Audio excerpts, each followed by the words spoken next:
Bismillahirrahmanirrahim. Rabbi shrah li sadri wa yassir li amri wahlul 'uqdatam min lisani. Assalamualaikum warahmatullahi wabarakatuh. Alhamdulillahirabbil alamin. Innal hamdalillah nahmaduhu wa nasta'inuhu wa nastaghfiruh wa na'udzu billahi min syururi anfusina wa min sayyiati a'malina. May yahdihillahu fala mudhillalah wa may yudhlilhu fala hadiyalah. Asyhadu an la ilaha illallah wahdahu la syarikalah wa asyhadu anna Muhammadan abduhu wa rasuluhu la nabiyya wa la rasula ba'dah amma ba'du. Yang kami hormati jajaran pengurus Yayasan Subulus Salam Nusantara, yang kami hormati Dewan Pengasuh Rumah Tahfidz Zaid bin Sabit serta Dewan Asatidz dan Asatidzah, yang kami hormati para hadirin jamaah putra maupun putri yang kami sayangi, anak-anakku sekalian, santri-santri Rumah Tahfidz Zaid bin Sabit.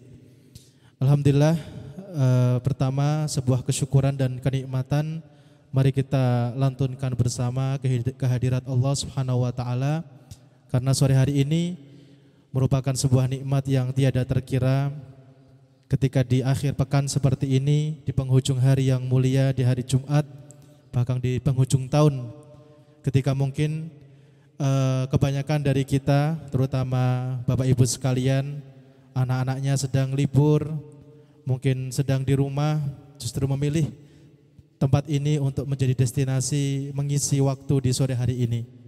Insya Allah semuanya menjadi niatan, menjadi ikhtiar untuk menggapai ridho dari Allah Subhanahu wa taala. Amin ya rabbal alamin. Dan ini tentu kita pahami adalah sebuah nikmat ketika kita masih dibimbing, kita masih diarahkan ke jalan-jalan kebaikan, ke jalan keselamatan, salah satunya yaitu majelis ilmu. Maka mari kita syukuri bersama dengan melantunkan kalimatut tahmid, alhamdulillahirabbil alamin. Salawat serta salam senantiasa kita haturkan kepada rahmatan lil alamin, yang diutus sebagai rahmat di atas alam semesta ini, yaitu Nabiullah Muhammad sallallahu alaihi wasallam. Yang mana nur Muhammad, nur ciptaan yang nanti kelak menjadi baginda Nabi sallallahu alaihi wasallam, telah jauh diciptakan, bahkan sebelum diciptakannya Nabi Adam alaihi salam. Dan semuanya para nabi bersalawat kepada beliau. Para nabi pun kelak meminta syafaat kepada beliau di hari akhir. Maka kita sebagai umatnya sebenarnya yang paling berhak, dan kita sebenarnya yang seharusnya paling membutuhkan daripada syafaat Nabiullah Muhammad sallallahu alaihi wasallam. Semoga kita umatnya yang salah satunya mungkin menghadiri majelis ilmu ini menghidupkan sunnah-sunnahnya, kita terus menambah diri kita dengan memahami isi daripada Al-Quran, memahami daripada kisah perjalanan para nabi dan rasul. Semoga itu semua mendatangkan ridha Allah dan juga syafaatnya di hari akhir kelak. Amin ya rabbal alamin. Ikhwani fiddin wa akhwati fillah rahimakumullah, jamaah sekalian dirahmati Allah. Pada kesempatan sore hari ini insya Allah kurang lebih selama 1 jam ke depan sampai nanti menjelang maghrib, kita akan mentadaburi bersama sebuah kisah fenomenal seorang nabi yang diutus kepada kaum yang amat keji. Allah ketika menceritakan tentang kaum ini selalu dengan kalimat fahisyah, sayyiat dan seterusnya, kalimat-kalimat keburukan yang itu apabila diartikan berarti kekejian, menjijikkan dan seterusnya. Lantas apa sebenarnya terjadi pada kaum itu? Dan kemudian pelajaran yang terpenting adalah apakah hari ini juga terjadi perbuatan yang serupa? Apa yang dilakukan oleh Nabi Lut dulu yang Allah utus kepada kaum yang seperti itu? Lantas apa yang harus kita lakukan hari ini apabila kita mendapati hal yang serupa yang mungkin terjadi di tengah-tengah kita, terjadi di sekitar kita, terjadi mungkin pada lingkungan yang dekat sekali dengan anak-anak kita? Maka sejatinya cerita-cerita di dalam Al-Quran itu bukanlah dongeng belaka, bukan sejarah yang hanya kemudian kita buka lantas kita berkata, oh ini sudah pernah terjadi. Tetapi kita katakan itu juga terjadi hari ini, karena sejarah itu berulang, tokohnya saja mungkin yang berbeda, orang-orangnya saja yang mungkin berganti dari satu zaman ke zaman yang lainnya. Namun sejatinya peristiwa-peristiwa itu berulang dari zaman ke zaman. Maka hari ini kita umatnya Nabi Muhammad di penghujung zaman ini justru seringkali mendapati daripada kisah-kisah Nabi terdahulu yang mungkin pernah kita sama-sama pelajari dari kemarin, mungkin kemarin kisahnya Nabi Ibrahim. Bagaimana pembangkangan bahkan dari orang tuanya sendiri, hari ini pun terjadi. Seorang anak yang ditentang oleh orang tuanya sendiri. Seorang nabi yang bahkan ditentang oleh keluarganya sendiri, Nabi Nuh misalnya. Dan lain sebagainya, kisah-kisah itu begitu dekat dengan kehidupan kita. Artinya ujian yang kita rasakan hari ini itu sebenarnya sudah pernah dirasakan oleh semua para nabi dan rasul. Maka kita semua sebagai orang yang beriman kepada nabi dan rasul seharusnya mengambil pelajaran dari mereka, terkhusus mengambil referensi dari Al-Qur'anul Karim. Ikhwani fiddin wa akhwati fillah rahimani wa rahimakumullah. Sekaligus di sini kami menyambut panjenengan semua ahlan wa sahlan, dan semoga kita bisa sama-sama belajar dan bisa memperbaiki diri, mengambil pelajaran dari apa yang kita sama-sama kaji, kita pelajari bersama dari Al-Qur'anul Karim, khususnya tentang kisah Nabi Lut dan kaumnya, yaitu kaum Sodom. Dakwah Nabi kepada kaum nan keji. Bismillahirrahmanirrahim. Ikhwani fiddin wa akhwati fillah rahimani wa rahimakumullah. Nabi Lut ini kalau kita tarik sangat dekat sekali kehidupannya dengan kisah Nabi yang mungkin beberapa pekan lalu kita pelajari bersama, yaitu kisah Nabi Ibrahim. Dalam perjalanan Nabi Ibrahim ketika hijrah, Nabi Ibrahim itu dikenal dengan Nabi yang gemar berhijrah. Maka bahasanya Nabi Ibrahim itu adalah Ibrani, dari kalimat abbara yu'abbiru, menyeberang. Nabi Ibrahim itu suka ketika pertama kali dari Babilonia, kemudian ke Syam, kemudian ke Mesir, kemudian ke Syam lagi. Nah, setelah dari Mesir ke Syam, di sanalah berpisah dengan Nabi Lut. Siapakah Nabi Lut itu? Nabi Lut adalah putra Haran bin Tarih. Tarih itu Azar, ayahnya Nabi Ibrahim. Jadi Nabi Lut itu keponakannya Nabi Ibrahim. Nah, ketika Nabi Ibrahim berdakwah, yang beriman hanya dua, Bapak Ibu sekalian. Nabi Ibrahim yang demikian kita kenal sebagai Bapak Tauhid, yang mempertahankan kalimat Tauhid demikian rupa. Ketika beliau berdakwah, tidak ada ketika itu kondisi orang beriman, hanya beliau saja yang beriman. Bahkan dakwah kepada ayahnya sendiri saja ditolak. Bahkan ayahnya sendiri yang menciptakan, yang membuat berhala-berhala yang disembah oleh kaumnya. Yang beriman ketika itu hanya dua, istrinya sendiri yang bernama Siti Sarah dan keponakannya yaitu Nabi Lut. Nah, Nabi Lut ini adalah keponakan dari Nabi Ibrahim. Setelah kemudian kisahnya Nabi Ibrahim itu hijrah ke Mesir, kemudian hijrah lagi ke Syam, ke Palestina, menetap di sana. Oleh Nabi Ibrahim diperintahkan Lut itu untuk meneruskan perjalanan. Sudah saatnya berpisah karena dianggap bekal baik dari segi materi ataupun dari kesiapan sudah bisa kemudian berpisah dan untuk berdakwah di tempat yang lain. Kemudian melanjutkan ke atas. Nah, kalau dari petanya itu Mesir ke Palestina, nah, naik lagi Nabi Lut itu meneruskan perjalanan ke atas ke Yordania. Nah, jadi Sodom itu ada di daerah, kalau mungkin hari ini adalah antara Yordania dengan Palestina.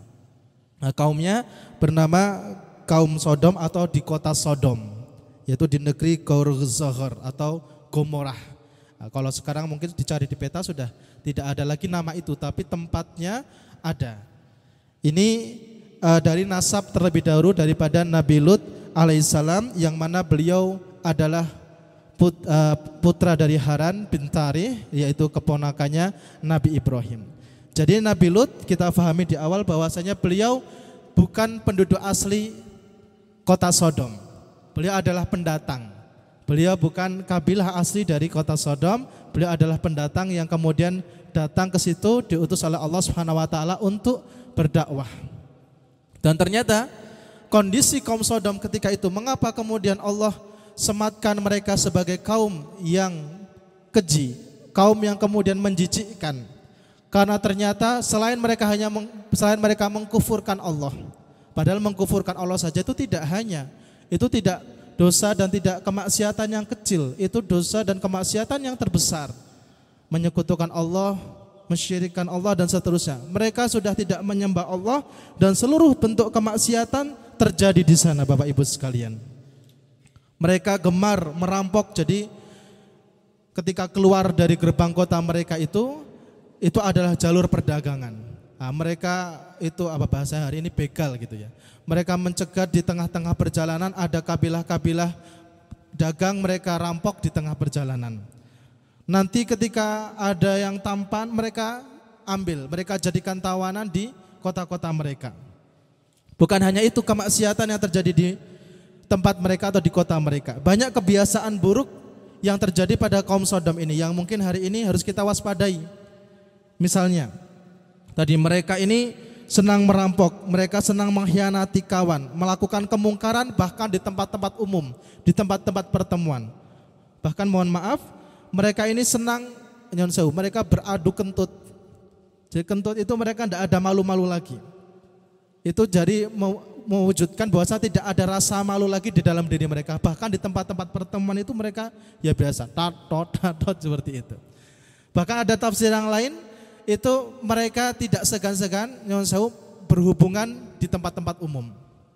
Nah itu bukan laki-laki dengan perempuan, tetapi laki-laki dengan laki-laki, perempuan dengan perempuan.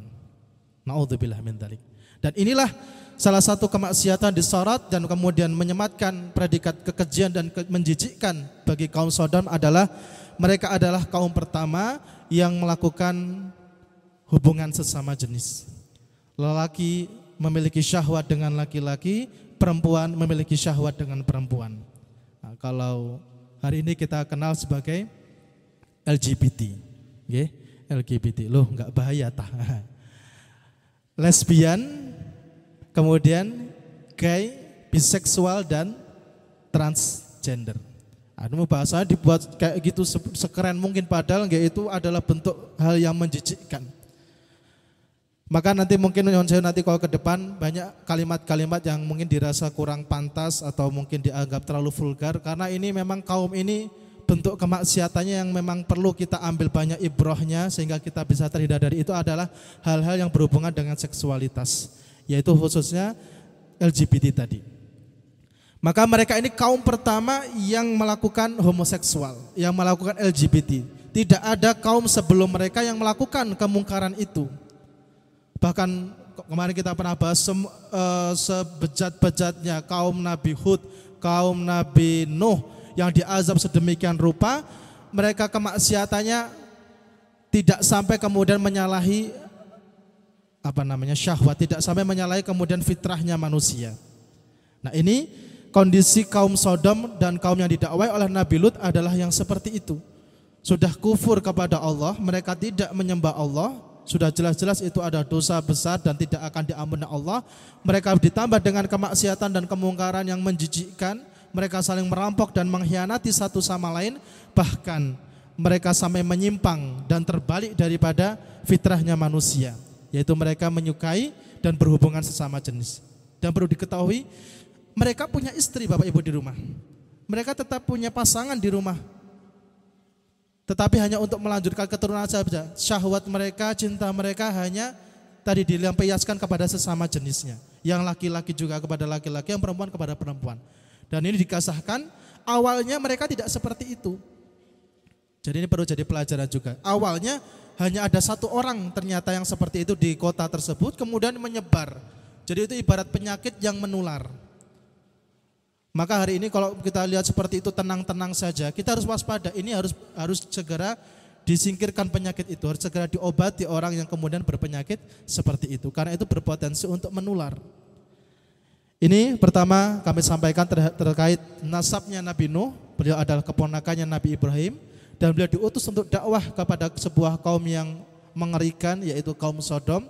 Dan ternyata beliau bukanlah penduduk asli dari kota itu. Nanti ada pelajaran juga. Beliau bukan penduduk asli dari kota itu, beliau pendatang, kemudian berdakwah ke sana, mengajak untuk beriman kepada Allah, mengajak kemudian untuk kembali beribadah kepada Allah, mengajak untuk kembali kepada istri-istri mereka, tidak kemudian melampiaskan syahwat mereka kepada sesama jenisnya. Nah, ini terus didakwahkan oleh Nabi Lut alaihissalam. Maka di sini akan kita mulai kisahnya, kita ambil dari ayat, kita ambil dari Al-Qur'an yang mana tadi sekilas sudah dibacakan oleh Qari, tadi membacakan surat Al-A'raf dari ayat 80-an itu salah satu surat yang mengisahkan tentang kisahnya Nabi Lut alaihissalam. Nanti akan kita ambil dari Quran 2 surat, banyak sekali nanti yang menyampaikan, ada Al-A'raf tadi, ada nanti surat Hud yang banyak, ada Al-Hijr, Asy-Syu'ara dan seterusnya. Kita ambil dari 2 surat yang insya Allah mengisahkan secara runtut apa yang terjadi pada Nabi Lut dan kaumnya. A'udzubillahi minasyaitonirrajim. Bismillahirrahmanirrahim. Walaqad ja'at rusuluna Ibrahima bil busyra qalu salama. Kita mulai kisahnya ini dari kisah Nabi Ibrahim. Kita flashback sedikit ke belakang. Nabi Ibrahim ketika singkat cerita sudah memiliki Ismail, kemudian Siti Hajar dan Ismail putranya dibawa hijrah ke Mekah, ditinggal di sana, kemudian terjadilah peristiwa sa'i, kemudian muncul air Zam-Zam dan lain sebagainya. Kemudian Nabi Ibrahim kembali lagi ke Syam, ke Palestina, bersama di sana ditemani istrinya yaitu Siti Sarah. Namun Siti Sarah belum memiliki putra, belum memiliki anak. Ternyata singkat cerita datanglah malaikat. Di dalam ini kita mulai dari surat Hud ayat ke-69. Walaqad ja'at rasulana Ibrahim bil busyra qalu salama.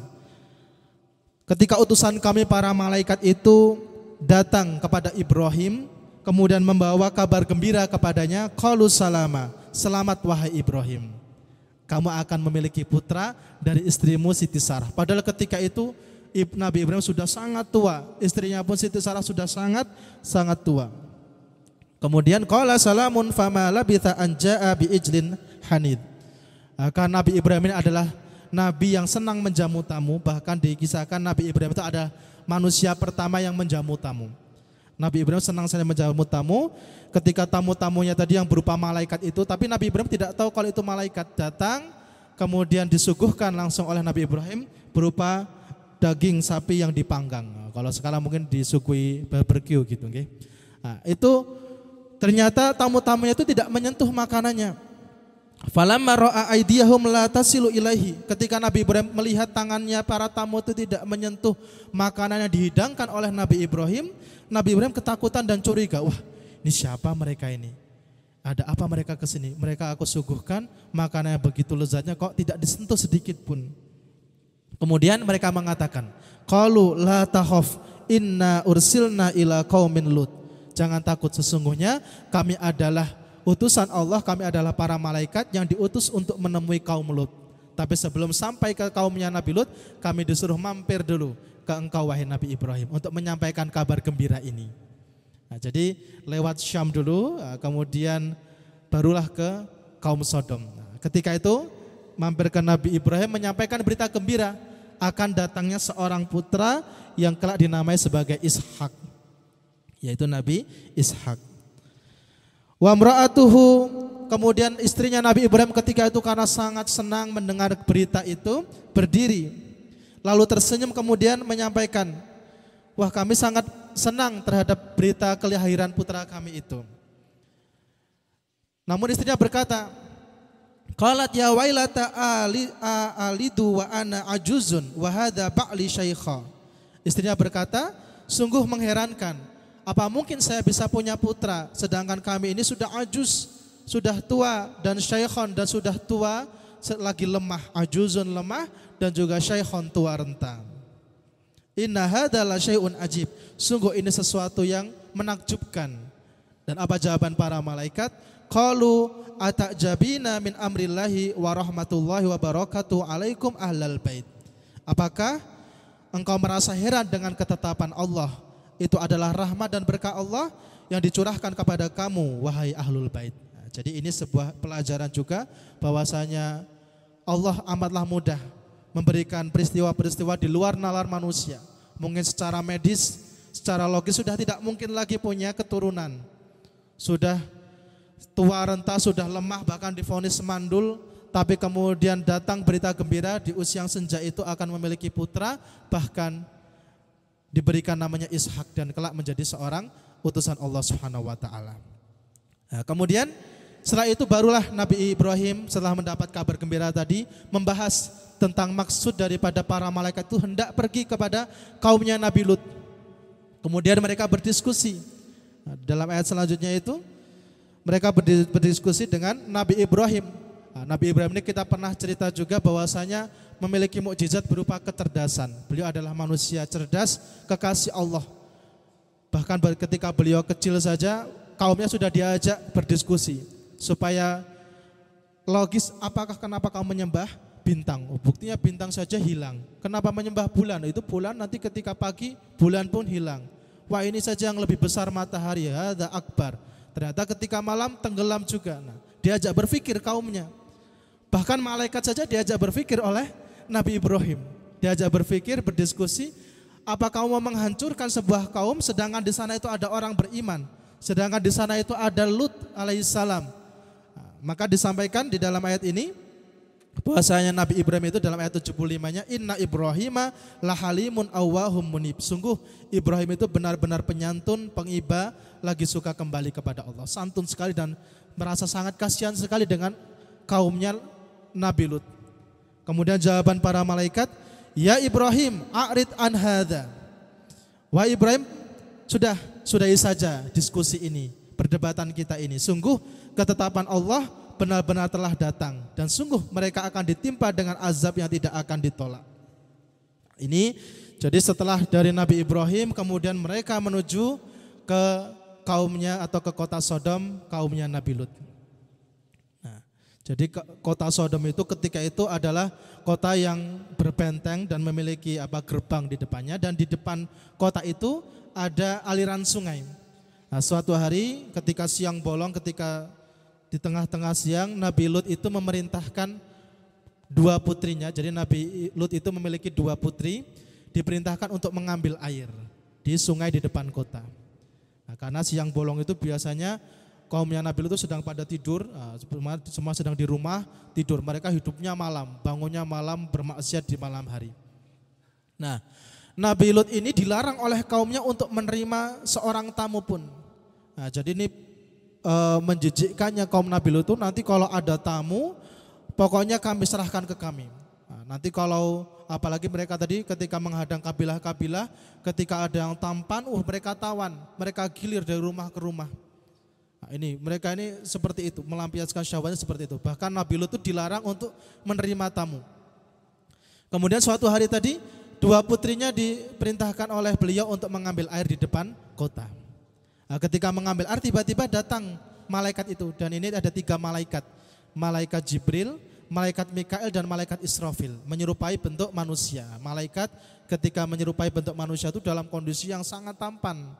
Malaikat ketika menyerupai manusia itu jadi kondisi yang terbaik, jadi kondisi yang sangat tampan. Mereka ini yang datang ke kota Sodom diperintahkan Allah untuk memberikan azab kepada kota Sodom itu. Tapi diperintahkan Allah tidak boleh menurunkan azab sampai mendapatkan kesaksian dari Nabi Lut. Sampai Nabi Lut benar-benar bersaksi kalau umatnya atau kaumnya itu benar-benar telah maksiat sedemikian rupa, sudah mengkufurkan Allah dan melakukan banyak kekejian. Ketika mereka sampai di gerbang kota bertemu dengan dua putri Nabi Lut. Kemudian dua putri tadi kaget. Belum pernah mereka ini melihat lelaki setampan itu. Tapi mereka juga teringat, wah mereka kalau sampai masuk ke kota Sodom bahaya sekali. Perbuatan umatku, kaumku itu seperti ini. Gak bisa kemudian anteng, gak bisa dia melihat apalagi pemuda-pemuda tampan seperti itu. Nah, kemudian ditanya, apa keperluanmu datang ke sini? Para malaikat ini menjawab, adakah rumah yang bisa kami singgahi? Kami ini musafir, kami ingin singgah sebentar di kota ini. Adakah rumah yang bisa kami singgah di dalamnya? Kemudian langsung dua putri itu menjawab, baik tunggu sebentar di sini, akan kami sampaikan dulu ke ayah kami. Langsung mereka lari pulang menemui ayahnya atau Nabi Lut. Menyampaikan bahwasanya, wahai ayah, di depan kota ada 3 orang pria yang kami belum pernah melihat pria setampan mereka. Kalau sampai di antara kaum kita ini tahu, maka ini sungguh memalukan bagi kita. Maka apa harus kita lakukan? Kemudian Nabi Lut pun langsung menemui mereka sendiri.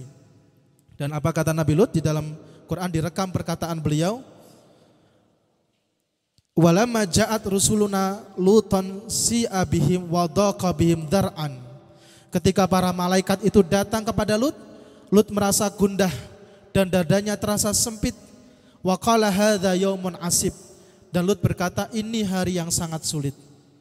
Nah, kalau nabi-nabi lain itu senang kedatangan tamu. Nabi Ibrahim pamannya sendiri itu bahkan nabi yang kemudian mengajarkan untuk menjamu tamu, mengistimewakan dan memuliakan tamu. Tapi Nabi Lut ini karena kaumnya seperti itu keadaannya, beliau ini sangat kemudian merasa berat ketika kedatangan tamu karena tahu nanti kaumnya akan berbuat apa. Maka itu yang kemudian dirasakan oleh Nabi Lut, merasa gundah, dadanya terasa sempit, kemudian berkata, ini hari yang sangat sulit. Wah, ini tamu kalau saya biarkan diterima orang lain pasti bakal jadi bulan-bulanan, akan digilir dari rumah ke rumah. Kalau saya terima, saya harus bisa menjaga mereka jangan sampai ketahuan oleh kaumku. Maka dikatakan ke putrinya, kamu jangan sampaikan ke siapa-siapa kalau ada tamu yang datang ke rumah kita. Akan saya terima tamu itu. Sambil di jalan di siang bolong itu, Nabi Lut kemudian membawa tamunya 3 orang itu berjalan mengendap-endap di tengah kota, bersembunyi-sembunyi sambil Nabi Lut berkata dengan kiasan, mengatakan bahwasanya sesungguhnya tidak ada kaum yang lebih keji daripada kaum kota ini. Terus diulang-ulang, sebetulnya tidak ada kaum yang lebih buruk perangainya daripada kaum kota ini. Sengaja Nabi Ibrahim menyampaikan seperti itu ketika berjalan di depan para tamunya itu supaya tamunya mungkin berpikir lagi, supaya mereka tidak mau singgah di tempat itu tanpa tersakiti hatinya karena ditolak oleh Nabi Lut. Ternyata sampai rumah, terus saja tamu itu mengikuti Nabi Lut sampai rumahnya, tetap diam tidak menjawab apapun dari perkataannya Nabi Lut. Sampai kemudian masuk ke rumahnya dikunci oleh beliau. Nah, ketika di rumahnya, istrinya Nabi Lut melihat ada tamu 3 orang pria tampan-tampan di rumahnya Nabi Lut. Kemudian istrinya itu lari mengabarkan kepada kaumnya, menyampaikan bahwasanya di rumahnya ada tamu-tamu pria yang diterima oleh suaminya tampan-tampan disembunyikan di dalam rumahnya. Wah. Kemudian apa terjadi pada kaumnya? Waja'ahu qaumuhu yuhra'una ilaihi. Maka kaumnya datang bergegas menemuinya. Yuhra'un itu mereka datang dengan menggebu-gebu. Syahwatnya sudah memuncak. Mereka sudah gerah gitu, okay? Nah, ini sampai seperti itunya. Ketika tahu diceritakan ada 3 orang pria tampan di rumahnya Nabi Lut. Sekaligus mereka marah. Sudah kami sampaikan, sudah kami peringatkan, Lut ini tidak boleh menerima tamu di rumahnya. Kok masih berani-beraninya menerima tamu di rumahnya, bahkan menyembunyikannya di dalam rumahnya. Akhirnya mereka kemudian berbondong-bondong. Wa min qablu kanu ya'maluna sayyi'at. Qala ya qaumi haula'i banati. Kemudian ketika mereka berbondong-bondong datang ke rumahnya Nabi Lut, digedor-gedor pintunya, mereka kemudian teriak-teriak seperti sudah orang hilang akalnya. Mereka ingin kemudian mereka ingin merebut tamunya Nabi Lut. Nabi Lut merasa malu sekali. Wah, ini tadi sudah diperingatkan di jalan, sudah disindir, ternyata tidak mau meninggalkan kota ini. Mau nggak mau harus saya lindungi. Kalau nggak saya pasti malu, tidak bisa melindungi tamu-tamuku. Sampai-sampai kemudian Nabi Lut itu keluar rumahnya, bahkan berkata, qala ya qaumi haula'i banati hunna atharu lakum. Wahai kaumku, ini saja anak-anak perempuanku, mereka lebih suci bagi kamu. Ada juga menafsirkan, itu loh kamu di rumah itu kan punya istri-istri, itu mereka lebih suci buat kamu, lebih baik buat kamu. Bahkan Nabi Lut menawarkan putrinya sendiri kepada kaumnya agar tamunya itu tidak diganggu oleh kaum Nabi Lut. Fattaqullaha wa la tukhzuna fi dhaifi. Maka bertakwalah kepada Allah dan janganlah engkau mencemarkan namaku di hadapan tamu-tamuku ini. Nabi Lut ketika itu belum tahu kalau tamunya adalah para malaikat. Kemudian memohon kepada kaumnya agar menjauhi rumahnya, bahkan ditawarkan putri-putrinya. Ini ada putriku lebih suci bagi kamu. Itu ada istri-istrimu di rumah, mereka lebih suci bagi dirimu. Mereka lebih berhak bagi dirimu. Jangan kamu menggangguku, jangan kamu mengganggu tamuku dan mencemarkan namaku di hadapan tamuku. Alaisa minkum rajulun rasyid, bahkan ditanya oleh Nabi Lut, apakah tidak ada satu orang di antara kalian itu yang masih bisa berpikir? Apakah tidak ada seorang di antara kalian itu yang masih berakal sehat, yang masih normal, yang masih kemudian jernih pikirannya? Kok ia seperti ini masih keterusan bahkan melampaui batas? Itu memohon Nabi Lut kepada kaumnya untuk tidak mengganggu tamu-tamunya dan meninggalkan rumahnya. Namun apa jawaban kaum Nabi Lut? Qalu laqad alimta ma lana fi banatika min haqqin. Wahai Lut, sungguh engkau tahu pasti kami tidak punya keinginan sama putrimu. Kamu tahulah kami itu enggak suka perempuan. Nah, mereka jawabnya gitu. Coba bayangkan. Dan kamu mengetahui apa yang kita inginkan. Dan engkau mengetahui apa yang kita sukai. Nah, ini kan mengerikan sekali. Ya, ini kebejatan seperti ini terjadi pada hari itu dan hari ini pun juga terulang kembali. Kamu tahulah kami itu tidak punya syahwat sama putri-putrimu. Kamu tahulah kami itu tidak punya keinginan dengan wanita-wanita di rumah kami. Dan kamu tahu kami itu suka yang seperti apa. Kemudian diucapkan oleh Nabi Lut, dan ini menjadi pelajaran untuk kita semua. Qala law anna li bikum quwwah aw awi ila ruknin syadid. Kemudian Lut berkata, andai kata aku mempunyai kekuatan untuk menghalangi perbuatan mereka, dan aku punya kekuatan berupa kerabat tempat aku berlindung, maka pasti akan aku lakukan. Tadi Nabi Lut adalah seorang pendatang kepada di kotanya. Beliau bukan penduduk asli dari kota itu. Tidak ada sanak saudara, tidak ada kerabat di sana. Maka ketika berdakwah tidak ada kekuatan yang ada di belakang yang melindunginya. Tidak punya kerabat untuk tempat berlindungnya. Maka Nabi Lut kemudian seperti pasrah. Andaikan aku punya kekuatan, andaikan aku punya keluarga tempatku berlindung, maka pasti akan aku lakukan. Maka aku kembali kepada tempat berlindung, sebaik-baik tempat berlindung yaitu Allah Subhanahu wa taala. Maka setelah kasus Nabi Lut itu, nabi-nabi setelahnya tidak ada lagi nabi pendatang. Semua nabi asli daripada kaum yang diutus itu. Ini sebuah pelajaran. Memang dalam berdakwah itu salah satu yang memang diperlukan, pribumi atau orang asli itu. Karena memang seringkali yang dapat diterima ya memang orang penduduk asli daripada suatu tempat itu. Ketika kaum Nabi Lut diutus datang ke suatu kota, beliau sebut seorang pendatang, ditolak, ditentang, bahkan diusir, disampaikan di dalam ayat yang lain, kamu ini sok suci.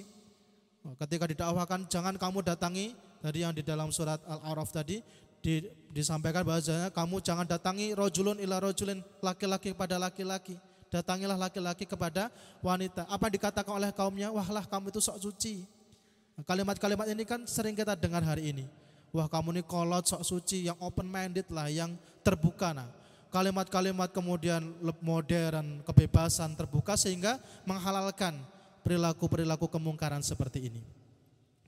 Kemudian tadi sudah pasrah Nabi Lut itu karena tidak punya kerabat, tidak punya keluarga di sana, dan ini menjadi pelajaran juga setelah peristiwa Nabi Lut ini semua nabi dan rasul adalah utusan asli daripada penduduk kaumnya.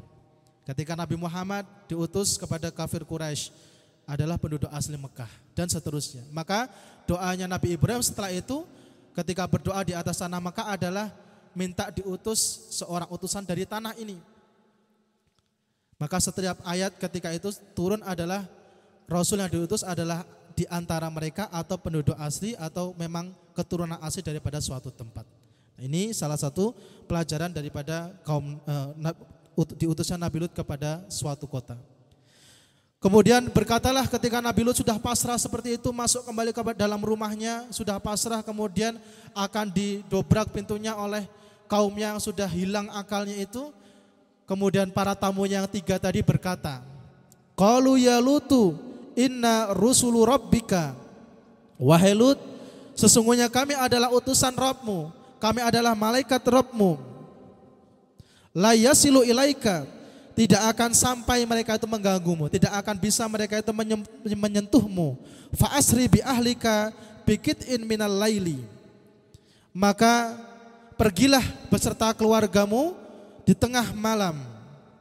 Wala yaltafit minkum ahadun illam ra'ataka, maka pergilah dari kampung ini, pergilah dari kota ini di tengah malam beserta keluargamu, dan jangan sekali-kali menoleh ke belakang kecuali istrimu. Istrinya termasuk istri yang kemudian dikisahkan dalam Quran, walaupun istrinya seorang nabi namun ternyata menentang dakwah dari suaminya sendiri. Ada dua wanita yang diibaratkan seperti itu di dalam Quran, di dalam surat At-Tahrim itu. Istrinya Nabi Nuh dan istrinya Nabi Lut, dan mereka bersama orang-orang kafir. Jadi Bahkan istrinya seorang nabi sekalipun tidak bisa kemudian ditolong oleh suaminya, walaupun suaminya seorang nabi, ketika mereka mendurhakai Allah Subhanahu wa taala.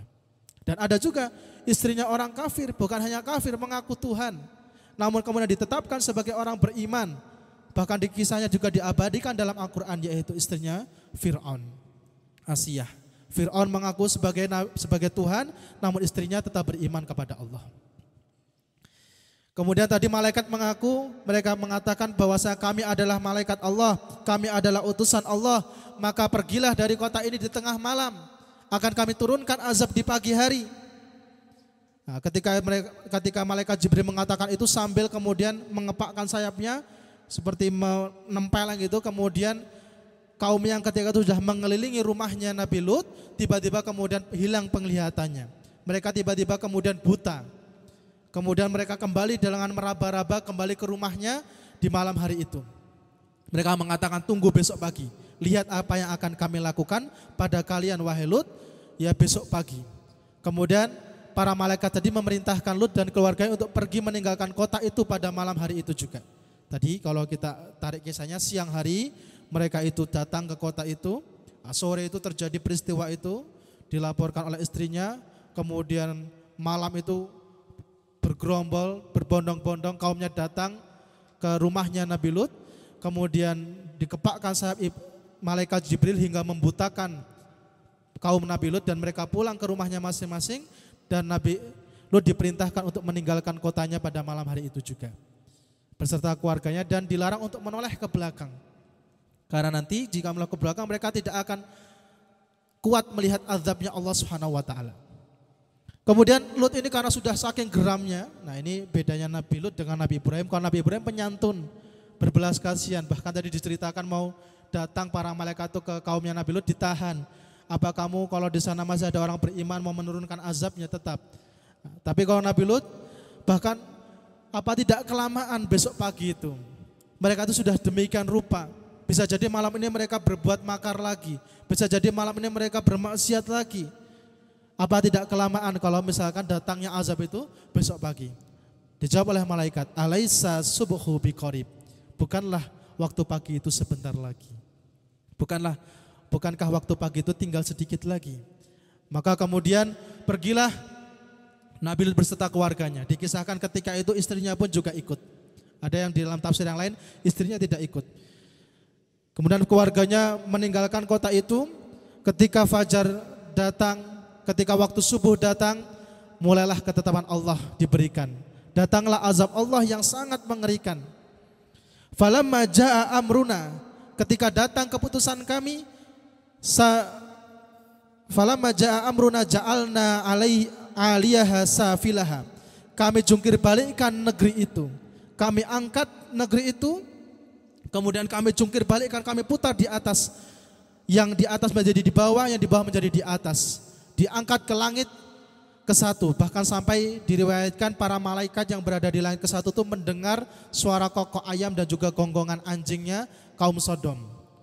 Kemudian ditimpakan, dijatuhkan kembali, dan kami hujani mereka dengan batu dari tanah yang terbakar secara bertubi-tubi. Wa amtorna alaiha hijaratan min sijilin mandud. Setelah dijatuhkan kemudian dihujani oleh batu yang di sana batu itu sudah ada tandanya, sudah ada namanya. Ini punya siapa?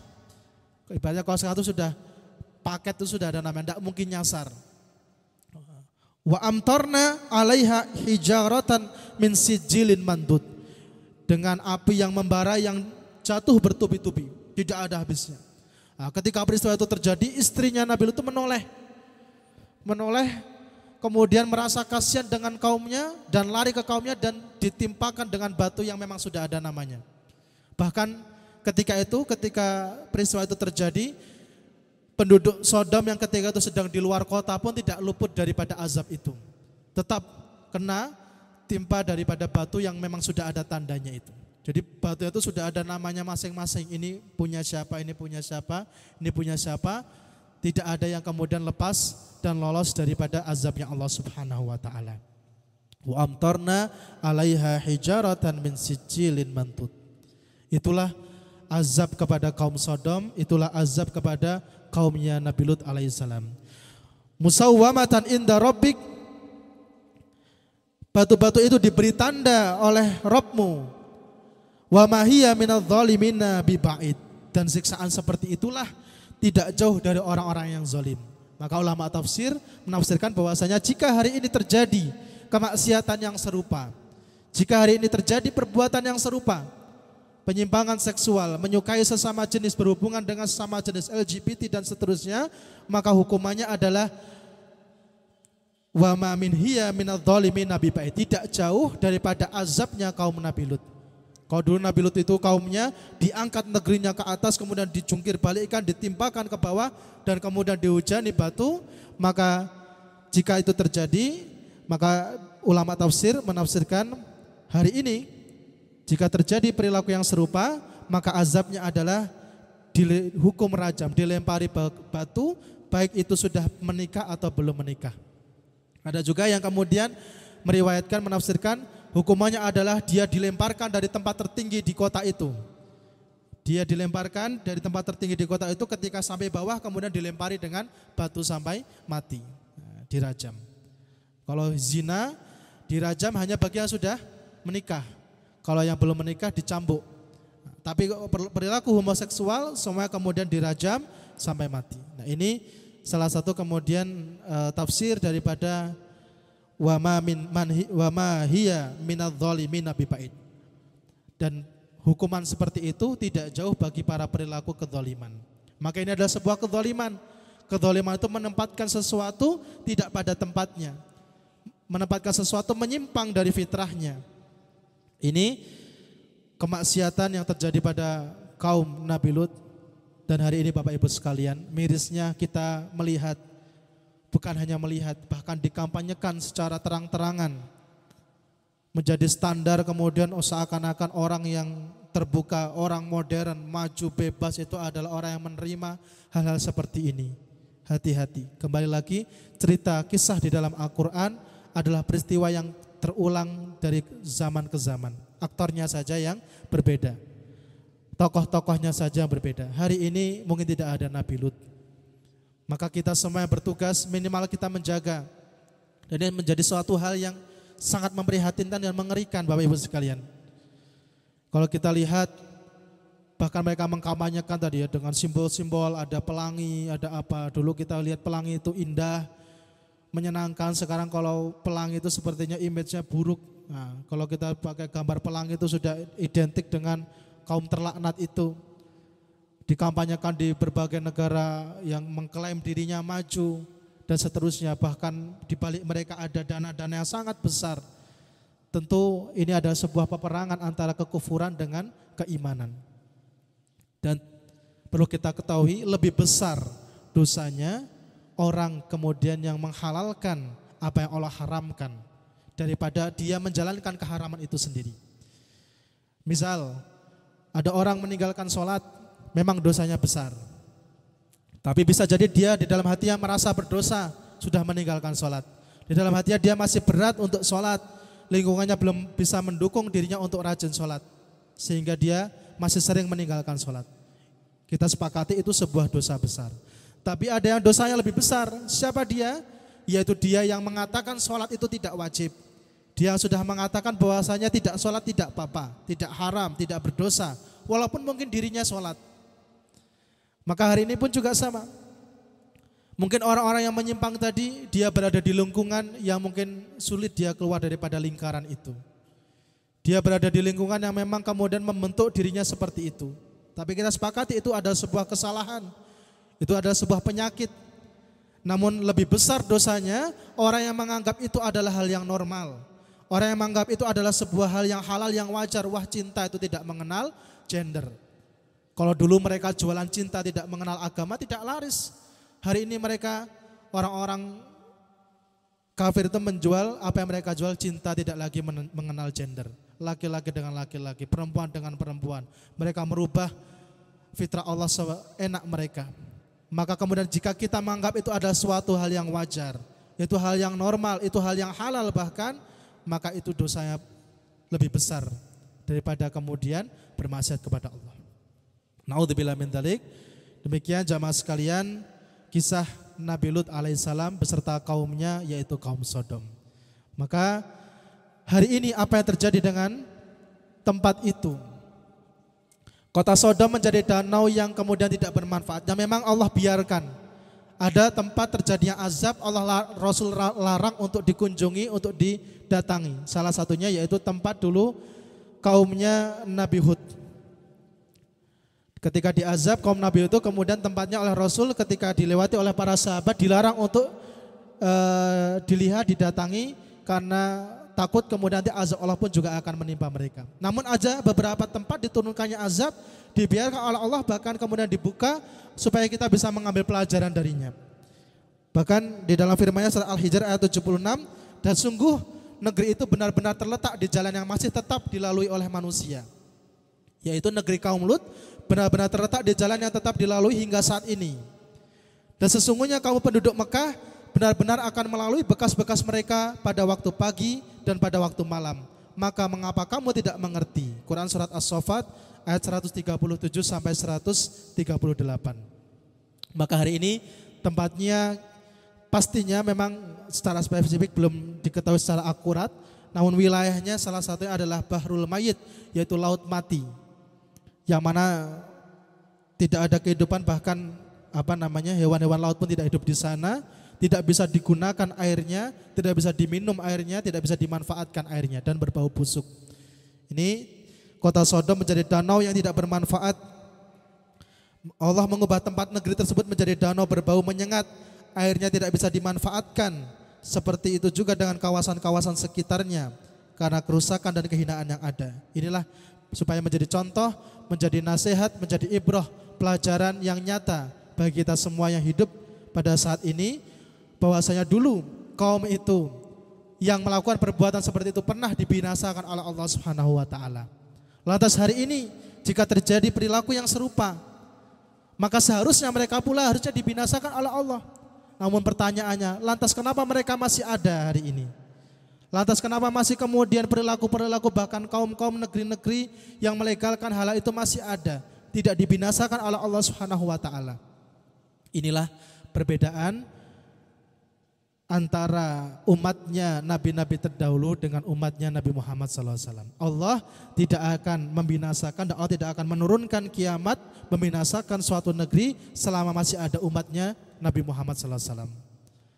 Maka karena saking sayangnya Allah Subhanahu wa taala kepada umatnya Nabi Muhammad, bahkan umat-umat yang lain, kaum-kaum yang lain yang bahkan sudah melakukan perilaku keburukan seperti halnya umat-umat terdahulu, ditahan azabnya oleh Allah Subhanahu wa taala supaya mereka masih punya kesempatan untuk bertaubat kepada Allah. Maka ini Bapak Ibu sekalian, jika kita mendapati hal seperti itu di lingkungan-lingkungan terdekat kita, jangan kita tinggal diam.